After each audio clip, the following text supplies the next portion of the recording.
Bonsoir à tous, nous sommes dimanche ou peut-être lundi si vous regardez ce live en replay sur YouTube, d'ailleurs n'oubliez pas les pouces. Et pour la troisième fois de la saison, l'Olympique Lyonnais n'a pas gagné le foot au stade Bollaert, match nul 0-0 sur la pelouse de Lens, un match nul qu'on qualifiera de soit rassurant, soit chiant, on verra, à voir.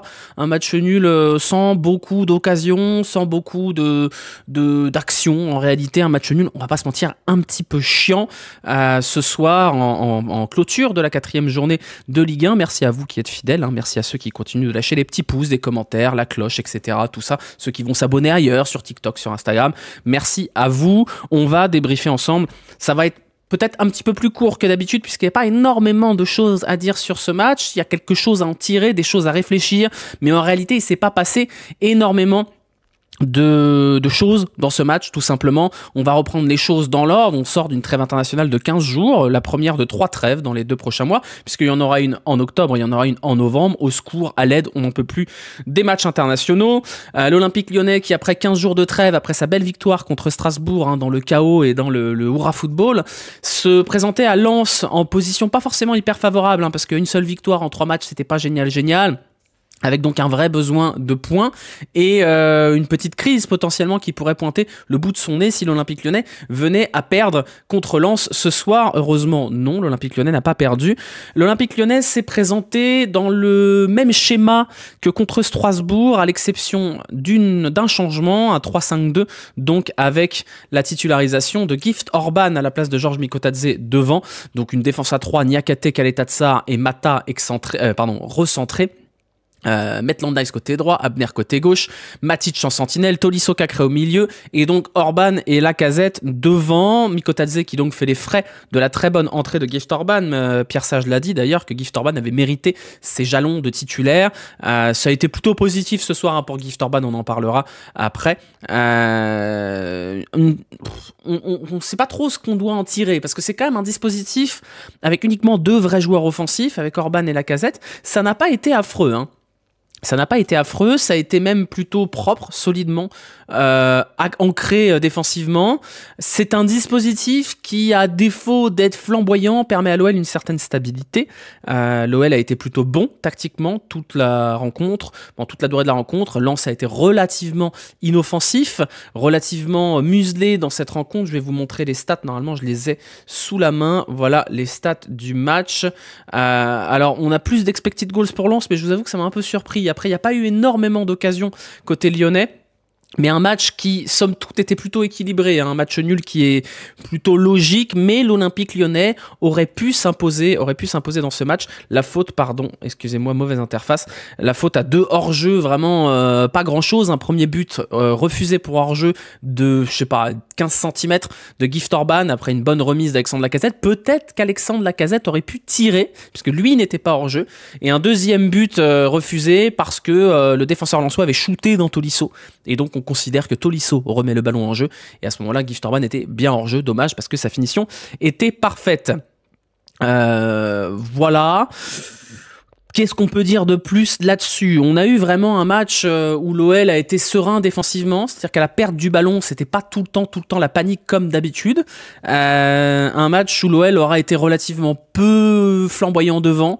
La faute notamment à un déchet technique terrible au milieu de terrain, particulièrement Maxence Cacré, et on va en parler un peu plus tard de Maxence Cacré parce que c'était pas terrible dans l'absolu, et également Lacazette qui a pas fait un immense match, qui a été pas terrible dans les remises. Gift Orban de son côté a été assez intéressant, mais Alexandre Lacazette a été relativement faible ce soir. Et d'ailleurs, il aurait pu marquer, mais il a raté quelques occasions, notamment cette occasion avec le but refusé de Orban, où Lacazette aurait pu tirer lui-même, ou alors cette frappe où les commentateurs de DAZN se sont paluchés sur l'arrêt de Brice Samba, mais la réalité c'est que Lacazette, au lieu de placer son ballon, fusille Brice Samba directement sur lui, donc forcément c'est plus difficile de marquer quand on tire sur le gardien. Voilà à peu près ce qu'on peut retenir.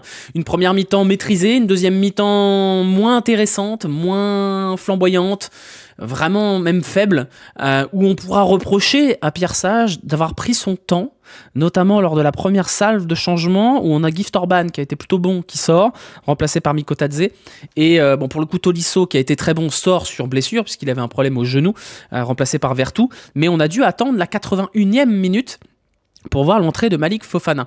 Et je trouve ça un petit peu dommage, parce que dans un match où tu as une certaine forme d'ascendant, même s'il est léger et que Lens n'a pas été dominé outre mesure, attendre la 81e pour tenter de gagner le match, ça me déçoit un petit peu de la part de Pierre Sage, et c'est pour ça que j'ai titré ce live Pierre Sage trop fébrile, parce que au fur et à mesure que la rencontre avançait, j'ai eu le sentiment d'avoir un coach qui avait davantage peur de perdre ce match que envie de le gagner, ou en tout cas, ils avaient peur de le gagner. Abner a été plutôt bon côté gauche, donc je peux comprendre les réticences de Pierre Sage à sortir Abner qui amenait une certaine forme de solidité défensive, mais il me semble que l'entrée de Fofana elle est trop tardive, et peut-être que c'est pas Abner qu'il faut sortir. Peut-être qu'il faut sortir Lacazette pour Fofana pour essayer de mettre un peu de bordel dans cette défense lensoise. Alors il faut souligner qu'elle a été relativement bonne, la défense lensoise, et je voudrais d'ailleurs souligner un joueur, moi, qui m'a impressionné.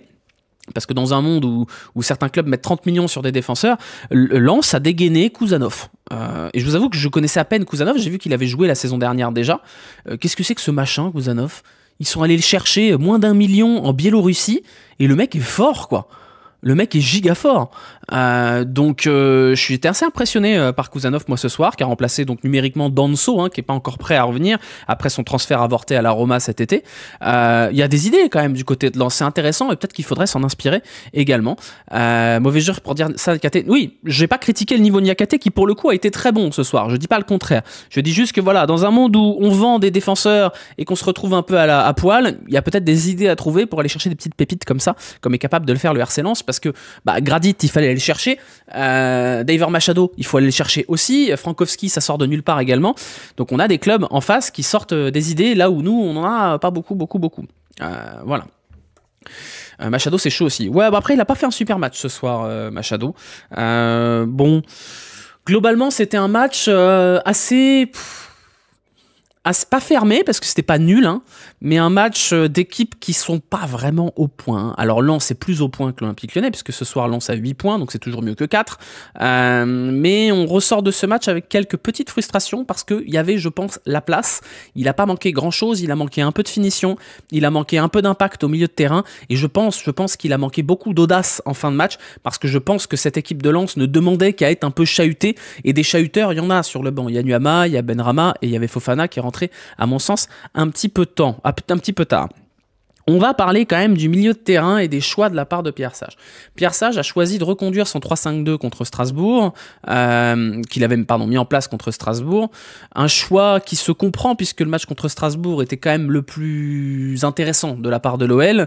Pas le plus serein, pas le moins chaotique, mais le plus intéressant, après 2 rencontres contre Rennes et Monaco qui étaient quand même très très très très faibles. Donc je peux comprendre ce constat-là. Maintenant, ce milieu de terrain, avec Matic, Tolisso et Cacré, je comprends pas. Je vous avoue que je comprends pas. Ça fait je sais pas combien de fois qu'on y a droit. Quand c'était pas en 3-5-2, c'était en 4-3-3. Et ça fait je sais pas combien de fois que ça ne fonctionne pas. Il y a toujours au moins un joueur dans ce milieu à 3 qui ne marche pas. Ces 3-là, on peut aujourd'hui stigmatiser Cacré, mais la saison dernière, on a stigmatisé Tolisso. Parfois les deux en même temps. Parfois c'était Matic aussi de temps en temps. Il y a quelque chose qui ne fonctionne pas dans ce milieu. Et même la rentrée de Vertou pour une demi-heure, ça ne marchait pas non plus. Donc je ne sais pas quelle est la solution dans l'absolu. Je pense juste que la pointe basse de Matic, pourquoi pas, admettons. Par contre, je pense que les deux joueurs de devant, il faut un profil différent. Tolisso et Cacré pour attaquer la surface, ça ne va pas. Et ce soir, ça a été Cacré qui a été vraiment calamiteux, et on va en parler un peu après. Et je pense que ça empêche d'avoir plus de créativité. Il manque, dans ce milieu de terrain, une étincelle. Et on sait que dans l'effectif actuel de l'OL, en attendant peut-être une arrivée d'Almada cet hiver, il n'y a pas cette étincelle. Si on veut jouer avec 3 milieux de terrain, peut-être faut-il jouer avec un double pivot et peut-être un joueur en 10 devant, je ne sais pas, au hasard, Ryan Cherki. Mais en tout cas, moi j'ai la certitude que certes c'est peut-être cette disposition là qui permettra à l'OL de ne pas se prendre des buts et de ne pas prendre des branlées à chaque match comme l'an dernier, mais je suis à peu près persuadé que c'est pas ce dispositif là qui va permettre à l'Olympique Lyonnais de réellement gagner des matchs et de développer une identité de jeu propre. Je pense pas que ça suffise à Pierre Sage d'avoir 2 joueurs offensifs. Je ne pense pas qu'il soit content du rendu offensif de son équipe. Ce soir, on a vu une équipe intéressante côté lyonnais, mais on a relativement peu de production offensive. On a quelques rares occasions et on ne pourra pas compter éternellement sur Alexandre Lacazette pour réussir à toutes les mettre au fond, mais c'est chiant, hein. C'est pas une équipe qui est hyper agréable à voir jouer, l'Olympique Lyonnais. Alors quand ça part dans des délires comme contre Strasbourg, oui, c'est marrant. Mais là, ce soir, on s'est un peu fait chier. On arrive à la mi-temps en se disant, bon, on se fait chier, mais c'est pas nul. Je suis pas certain que pour aller viser le top 4, se faire chier mais pas être nul, ce soit suffisant. Donc, point d'interrogation là-dessus. En attendant, on voit les lacunes de cette équipe, on voit les choses qu'il faut corriger, on peut se concentrer sur le positif. Le positif ce soir, il est très simple, hein, c'est que on n'a pas pris de but, la défense centrale a été très bonne, il faut le souligner, notamment Niakate qui fait un sauvetage exceptionnel, qui franchement vaut pas loin de sauver un point ce soir, puisqu'il sauve littéralement un but avec un superbe tacle. Donc voilà, Niakate, j'ai été dur avec lui sur le début de saison, ce soir il est très bon, et contre Strasbourg il était plutôt pas mal, donc c'est plutôt une bonne chose. Douyoka Tatsar a été plutôt rassurant, Mata assez intéressant aussi, donc cette défense elle tient le coup. Abner qu'on a vu souffler le chaud et le froid a été très bon ce soir aussi, même si j'ai pas trop aimé son début de match. Après il y a eu quand même pas mal d'aisance technique et une capacité à beaucoup déborder, beaucoup d'activité du côté d'Abner que j'ai trouvé assez intéressant. Maintenant le gros point noir, c'est que dès qu'on sort des côtés, dès qu'on rentre dans l'entrejeu, ça va pas. Et ça va pas parce qu'il y a un joueur qui va pas bien. Un joueur qui va pas bien, on en parlait lors de la vidéo de Bilan Mercato, où je vous disais, les faux départs à l'OL, les joueurs qui sont sur le départ, qui ont émis des envies de départ et qui restent à l'OL, comme Oussem Aouar, ça se finit jamais bien. Et c'est ce qui est en train de se passer avec Maxence Cacré. Maxence Cacré, il y a eu quelques fulgurances l'an dernier, mais on a vu que c'était plus le même joueur qu'il y a quelques années au Final 8. Et là, ce soir, c'est une catastrophe. Le match de Cacré ce soir, c'est abyssal. Vraiment. Sur la première mi-temps, je crois qu'il y a 7 ballons perdus sur 25 touchés. Il y a une incapacité chronique à juste faire les bons choix faciles. On a eu beaucoup de pertes de balles extrêmement faciles. Je pense notamment à cette passe qu'il y a eu sur Matic. À 20 mètres de son but, il envoie une saucisse sur Matic, où Matic vraiment galère de ouf à récupérer la balle. Ça va pas du tout, Maxence Cacré. Et le vrai problème avec Maxence Cacré, c'est qu'il n'y a personne pour compenser. Il a dit ok Macron, qu'est-ce que j'ai dit? C'est pas moi du tout qui dit ça. Après il est mauvais, mais c'est le seul technique, on n'a rien au milieu. Non, il y a un déficit technique de la part de Maxence Cacré, pas que ce soit, qui m'inquiète beaucoup. J'ai vraiment, moi vous savez, je suis toujours adoré Maxence Cacré quand il est sorti des jeunes de l'Olympique Lyonnais et qui s'est rapidement imposé en équipe première. Il y a eu son Final 8 et c'est un joueur qui malheureusement depuis ne progresse plus. Il y a eu ces histoires de musculation où il a perdu toute son agilité et son explosivité, mais au-delà de ça, il y a vraiment un problème technique et je sais pas d'où ça vient, je comprends pas. Ça fait quelques années que de temps en temps on le retrouve. De temps en temps, on se dit, bon, ça va, il a existé, Maxence Cacré, on n'a pas rêvé. Mais ces matchs-là sont de plus en plus rares. Et là, ce soir, pour moi, il y a une erreur de sage qui est de ne pas sortir Maxence Cacré. Alors, vous allez me dire, oui, mais il n'y a pas grand-chose sur le banc. Oui, c'est vrai, il n'y a pas grand-chose sur le banc. Partant du principe que Tolisso sort, derrière, il n'y a plus grand-chose.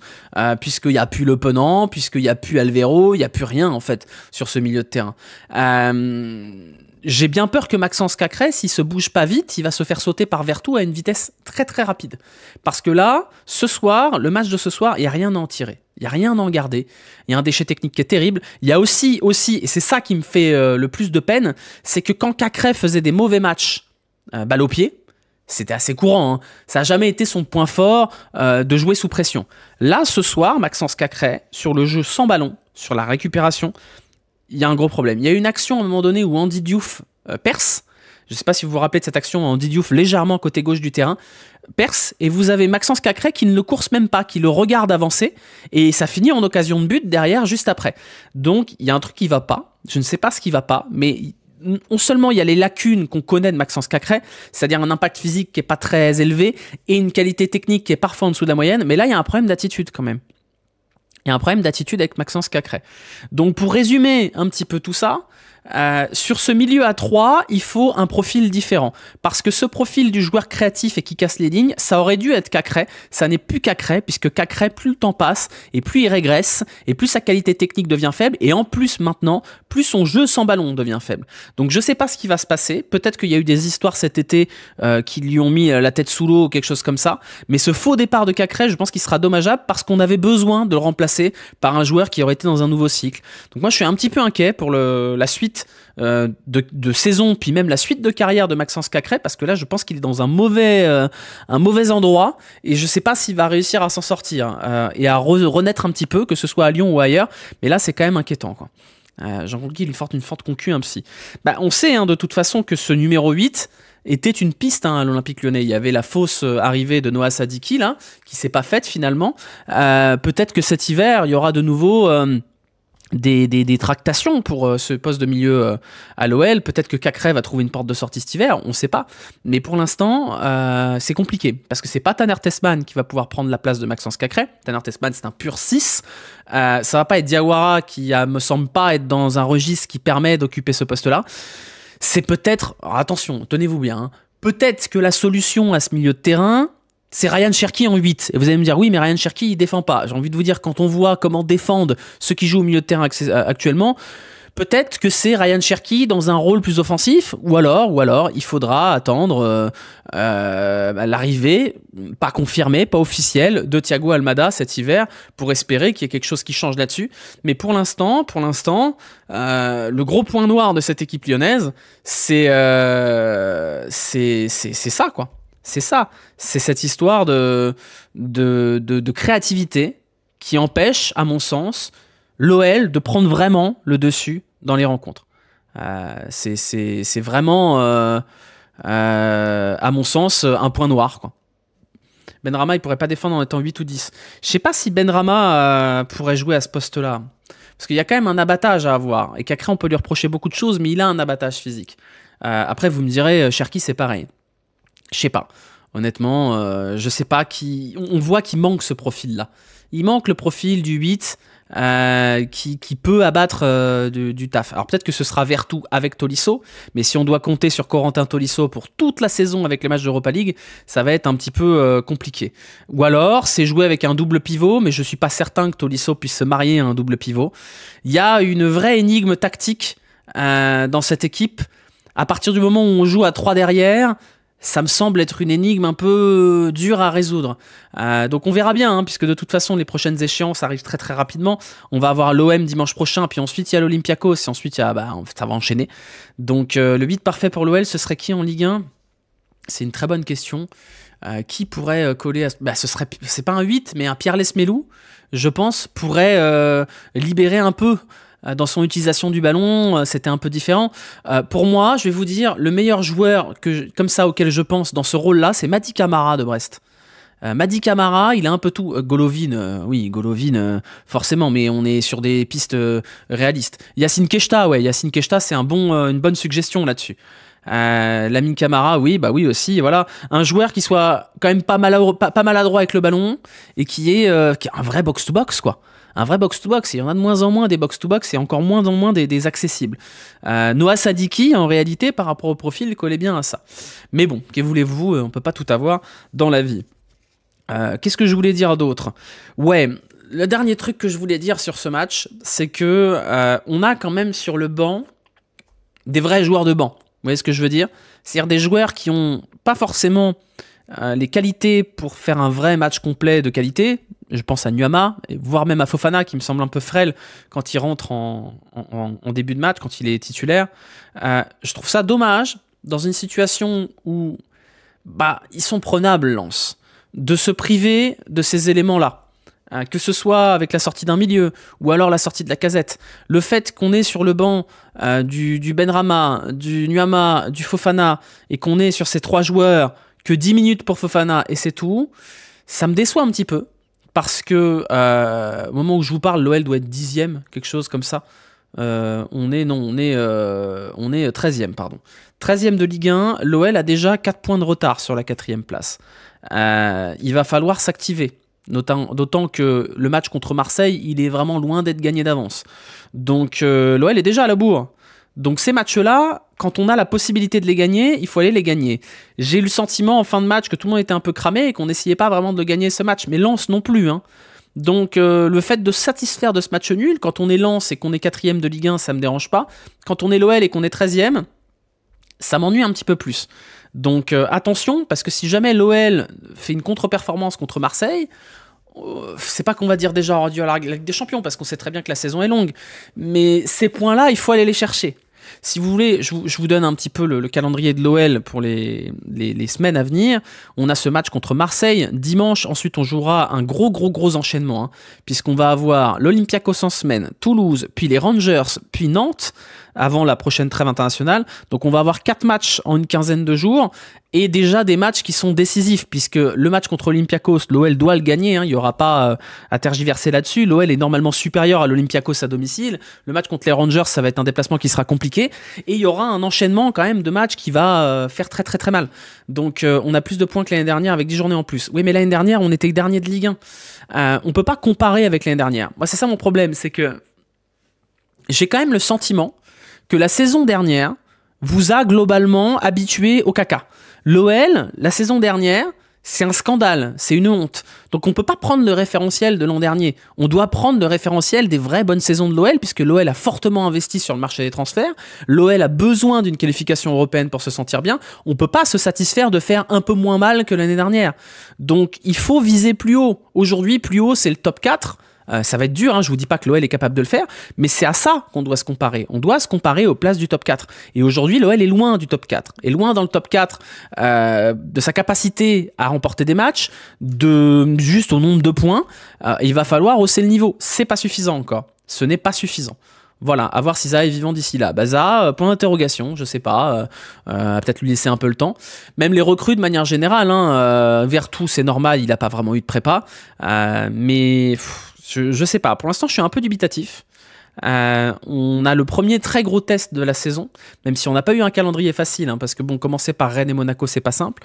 Le match contre Marseille, face à une équipe de Marseille qui tourne très bien, qui est bien en place et qui va probablement, engendrer, prendre une nouvelle recrue en la personne de Adrien Rabiot. C'est le premier vrai gros test contre une très grosse équipe de ce championnat. Attention, ça peut amorcer un truc pas cool. Donc voilà. Après, on aura un enchaînement de matchs plus faciles, puisqu'on va jouer contre Nantes, contre Toulouse, contre Le Havre, contre Auxerre. Ça ira un petit peu mieux. Un petit peu mieux. Encore faut-il les gagner, ces matchs-là, puisque la saison dernière, on les gagnait pas. Donc voilà. Voilà le constat sur ce match, 0-0 un peu tristoun, un peu décevant, pas catastrophique, en même temps un peu rassurant sur la capacité de l'équipe à pas paniquer à chaque perte de balle. Est-ce que c'est mieux qu'un match contre Strasbourg où on a eu envie de se défenestrer à la mi-temps? Je sais pas, probablement que oui, mais ça manque un peu d'étincelle, ça manque un peu de flamboyance, et chaque chose en son temps certes, mais on a les éléments dans cette équipe, normalement, pour, à défaut d'être incroyable au milieu de terrain, d'avoir au moins des actions qui se passent de façon sympathique devant. Et quand on voit ce qu'a fait Malik Fofana sur ces 10 minutes, je suis un petit peu chagriné, je vous avoue. Parce que quand t'as un joueur comme ça sur le banc, faut le lancer un peu plus tôt.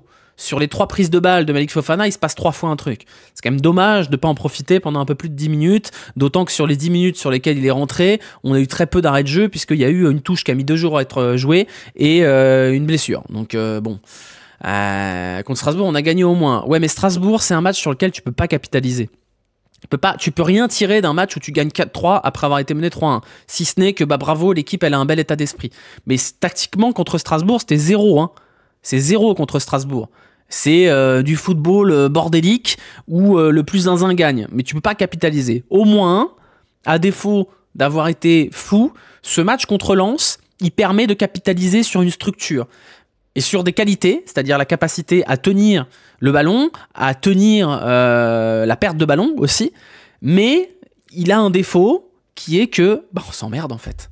On se fait un peu chier. Donc voilà, on va voir.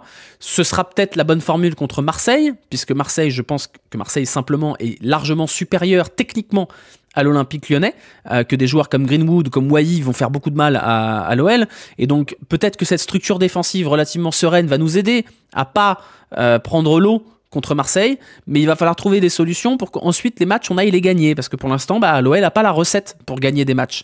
À part le bordel, pour l'instant, on n'a pas encore trouvé la solution pour gagner des rencontres. Donc voilà, le pressing est meilleur. Oui, le pressing est meilleur, la stabilité défensive est meilleure, les circuits de relance sont meilleurs, donc on voit une progression, ça c'est une certitude, mais qu'importe la progression, 2 joueurs offensifs, ça suffira pas à gagner pleinement des matchs. Pour les tenir, pour maîtriser les matchs peut-être, mais quand il va falloir jouer contre des équipes qui jouent défensif, comme Auxerre par exemple, ou même Nantes, il va falloir un peu plus que ça quand même. Il va falloir un peu plus que ça. On va terminer avant de faire les notes pour parler quand même de Lucas Perry. Parce que ce soir, il fait un match normal, hein, il fait quand même pas mal d'arrêts, il fait un bon match. Les relances de Lucas Perry, quand même. Les relances à la main qui trouvent les pieds, les relances au pied, là, sous pression, qui trouvent un défenseur. C'est bien quand même. C'est sympa quand même d'avoir un joueur comme ça. Et quand tu as 2 joueurs offensifs, c'est bien d'en avoir un 3e qui joue dans les buts. Donc quand même, j'aimerais qu'on réhabilite un peu tout ça, parce que Lucas Perry, il n'a pas eu des débuts faciles dans le contexte dans lequel il arrivait à l'Olympique Lyonnais, mais quand même, Lucas Perry sur les relances, c'est quelque chose. Hein. C'est quand même quelque chose. Et effectivement, là-dessus, je vois Tabardel qui en parle, les corners offensifs de l'OL, ils n'ont pas peur, hein. Ils n'ont pas peur. Après, toute l'année dernière, où on a pris je sais pas combien de contres de buts sur corner offensif, encore une fois ce soir, tout le monde est devant. Il n'y a personne en couverture. Donc, écoute, ça fait confiance à la défense. À un moment donné, ce côté kamikaze sur corner, d'autant qu'on marque jamais sur corner, il va coûter cher. Parce que je vois pas un monde où balancer tout le monde à l'avant sur corner, ça nous coûte pas des points à un moment donné de la saison. Donc, clippez bien. Parce que je pense que dans les 3 prochains matchs de l'OL, va y avoir un but sur une contre-attaque sur corner offensif. Je l'aurais call, parce que ça, on voit ça depuis tellement longtemps ces dernières années, ça va arriver. Hein. Ça va arriver. Surtout pour pas marquer ou les jouer à 2. Oui, c'est un problème récurrent, les coups de pied arrêtés à l'OL. Hein. C'est vraiment un problème récurrent. On a recruté un préparateur spécifique de coups de pied arrêtés. Je vois pas les résultats. C'est toujours aussi faible sur les coups de pied arrêtés offensifs. On n'a toujours pas de tireur attitré. Là, c'était Vertou, même si c'était un peu moins catastrophique. On a quand même des joueurs qui sont grands. On a Matic, on a Kaeta Tsar. C'est des mecs qui sont normalement capables de peser dans les. Et non, non. C'est pas une prédiction, c'est un trauma. Oui, c'est un bon résumé, effectivement. Alors, les notes. Alors, donnez-moi 2 secondes. Alors, c'est pas encore totalement prêt, le système de notes, mais pour noter, désormais, vous allez pouvoir aller directement sur un site qui va s'afficher dans le chat, et si vous êtes sur YouTube, vous allez pouvoir noter les joueurs également sur YouTube, avec le lien qui sera présent en description ou en commentaire épinglé, on verra. Vous allez vous connecter là-dessus avec votre compte Twitch, donc si vous êtes sur YouTube, vous avez besoin d'un compte Twitch quand même, et vous pourrez noter les joueurs directement dans l'appli. Pour l'instant, c'est un peu moche, mais ce sera moins moche bientôt, de façon à ce que vous puissiez retrouver vos notes, noter les matchs a posteriori, etc., etc. Ça fait fonction d'archivage, et moi, ça me permet d'avoir toujours les notes collaboratives pour les poster après. Marche pas ton point d'interrogation sur ton chat? Bah si, il y a le Nightbot qui vient de passer là. Mon cauchemar Cacré qui tirait corner, mon dieu. Génial ce système de notes. Vous pouvez remercier Cédric. Il y a pas mal de choses qui vont être mises en place sur les prochaines semaines. On a pris un peu de retard, mais c'est normal. Qu'est-ce qu'il y a le point d'interrogation? Les notes, normalement, vous avez l'annonce en haut. Hein. Qu'est-ce qui se passe? Pourquoi vous mettez des points d'interrogation? Perry en 8? Qu'est-ce qui s'est passé? J'arrive pas à valider mes notes. Le bouton pour valider les notes, c'est tout en bas. Ça sert à rien de spammer le point d'exclamation note. Vous avez déjà le lien dans le chat. Par contre, on ne peut pas faire les pronos sur site. Non, les pronos, c'est dans le chat directement. On n'a pas encore... Enfin, j'ai le classement. Mais erreur 404. Ah bah c'est que la charge n'a pas supporté. Effectivement, la charge n'a pas supporté. Bon bah ça c'était prévisible. C'est pas grave, vous pourrez noter un peu plus tard. Hop, actuellement sur le parking du parkage chez Termont-Long. Eh bah bon courage à toi, Ça marche pas chez moi. C'est normal, le site a sauté, la charge n'a pas supporté. Attendez un peu plus tard et vous pourrez noter le match. Voilà. Bon, alors déjà vous êtes nombreux à avoir noté. Hein. Mes notes à moi. Désormais, hop, je vais vous mettre l'interface. On va noter ça ensemble. On va commencer par Lucas Perry. Lucas Perry, c'est un bon match ce soir de la part de Lucas Perry. Un match où une clean sheet, quelques arrêts, des belles relances. On va mettre un 6.5 du côté de Lucas Perry, voire même peut-être un 7 en vrai. peut-être 7. 7, c'est peut-être un peu beaucoup parce qu'il n'y a pas non plus des arrêts incroyables. La défense centrale. Clinton Mata, plutôt serein ce soir. On va mettre un 6. Hein. La défense, elle a fait un particulièrement bon match. Hein. Particulièrement bon ce soir. Maintenant, les gens se font juste sur l'app. Oui, pour l'instant, elles se font sur l'app. Là, elle a un peu sauté, mais bientôt, vous pourrez noter sur l'app. C'est juste qu'elle a mal supporté la charge de 2000 personnes en même temps. Là. Nostalgie, j'étais merdique à la main. Ben oui, mais il faut évoluer, mes enfants. Hein. Kaleta Tsar, solide aussi. Rassurant, j'ai trouvé. Intéressant dans les duels aériens toujours, c'est là où il est le plus intéressant à mon sens, c'est vraiment dans cette capacité à supporter la charge dans les duels aériens. Donc pour moi, Douye Kaleta Tsar, je vais lui mettre 6 aussi ce soir. Pour moi 6. Et Niakate, pour le coup, ça a été le meilleur joueur ce soir en défense. Niakate, pour le coup, énorme tacle pour sauver ce but. Hein. C'était un but qui allait être marqué de la part de Lens. Niakate, ce soir, il vaut son prix, on va pas se mentir. Moi, je vais lui mettre 7,5 ce soir et vous êtes nombreux à lui avoir mis 7. Avoir la stat des duels de la défense, ça semblait costaud. Ouais, ils ont été particulièrement costauds physiquement, la défense, j'ai trouvé. Que ce soit Mata, Niakate ou Kaleta Tsar, on les a sentis au-dessus physiquement. Et ça, c'est franchement plutôt rassurant là-dessus. Du côté de Abner, c'était également un excellent match de la part de Abner, très très très actif, grosse caisse de la part de Abner. Finalement, c'est plutôt une bonne recrue. Alors je sais pas ce que devient Tagliafico, puisqu'on était avec un Tagliafico qui était pressenti ce soir. Finalement, c'est Abner qui a joué à sa place, et Abner, il s'intègre petit à petit, plutôt pas mal dans cette équipe. Je pensais pas qu'il était aussi bon offensivement. Je m'attendais à un joueur un peu comment dire, yaourt nature, et finalement c'est quand même assez intéressant ce qu'il est capable de produire Abner sur cette rencontre. Maitland Niles peut-être un tout petit peu en retrait ce soir, un petit peu moyen. Je ne l'ai pas trouvé incroyablement dans son assiette. Maitland Niles ce soir, ça, pour moi, ça aussi entre 5. Ouais, ça va être un 5 assez classique de la part de Maitland Niles. Pas mal, Maitland Niles. J'ai pas trouvé incroyable. Hein. J'ai pas trouvé incroyable. Matic, premier. En fait, Matic, c'est compliqué parce que autant il a récupéré énormément de ballons, Nemanja Matic, mais je l'ai trouvé techniquement un petit peu en dessous. Maintenant, voilà, c'est pas forcément son taf. Il a été plutôt pas mal à la récupération, mais dans l'utilisation du ballon, c'était pas top non plus. Donc, je vous avoue que j'ai pas non plus été convaincu de ouf par le match de Matic. Je vais mettre en 5. Ça me semble plutôt cohérent là-dessus. Tolisso, à l'inverse, a fait un très bon match. Un match avec une bonne utilisation du ballon, physiquement plutôt intéressant jusqu'à ce qu'il sorte malheureusement sur blessure. C'est rassurant quand même, Tolisso. Le match contre Strasbourg était plutôt pas mal. Le match de ce soir est plutôt sympathique aussi, rassurant pour Tolisso, qu'on avait quasiment enterré la saison dernière. C'est un 6 pour Tolisso. Bon, derrière, vous avez le maillon faible de cette équipe ce soir, c'est Maxence Cacré, qui a fait un match calamiteux, on va pas se mentir. Il a été mauvais à la récupération, mauvais dans l'utilisation du ballon, mauvais techniquement, mauvais dans les passes. Ça a été très laborieux ce soir pour Maxence Cacré. C'est un match où il y a vraiment pas grand chose à sauver. Je vois vos 1, je vois vos 2.